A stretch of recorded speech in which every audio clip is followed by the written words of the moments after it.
Hi everyone, my name is Amy Noel. Welcome to my channel, and today I want to tell you about how I sent my son's parent concern letter to over 20 people. The reason I did this was because I wanted to light a little fire My name's Amy Noel.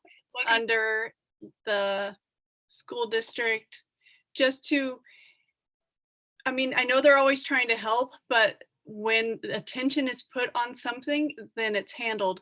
So I really want to work with the school district and cooperate with them so we can meet my son's needs without filing due process. I don't want to do that.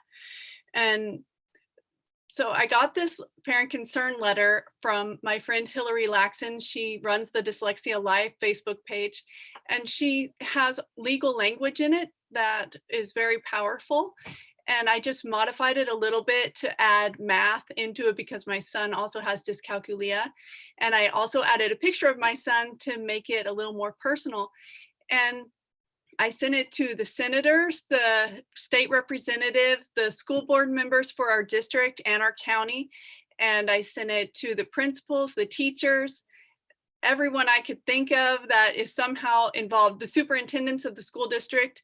And I sent it right after I got a phone call from the caseworker setting up my son's IEP meeting for next Wednesday. So she called me on Thursday, and on the phone, she said it was his triannual, but his evaluations, she wasn't sure what the status was. She didn't think that they had been completed, but we need to call it a triannual just to stay in compliance. And I am totally fine with that. I understand where they're coming from, and they are going to do the evaluations when school starts again.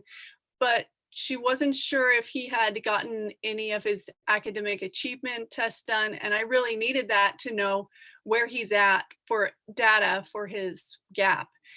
But after I sent this email the next day, I got a phone call from the school psychologist, and he was really friendly. He talked to me for about 10 or 15 minutes about my concerns. And he told me that the program specialist who was doing the academic achievement test had completed his test, and it showed that my son's at a 2.2 grade level in reading and math. And he asked me what kind of tests I wanted done and said that he would do way more extensive testing when school starts again. So I was really pleased with that and with the response, and we'll see how the meeting goes on Wednesday. I'll be sure to let you all know. And let me see what else I want to talk to you all about. This Tuesday, I'm going to share Hillary Laxon's story. She did the same thing in Georgia, and she was able to get her daughter services, one-to-one services, without filing due process.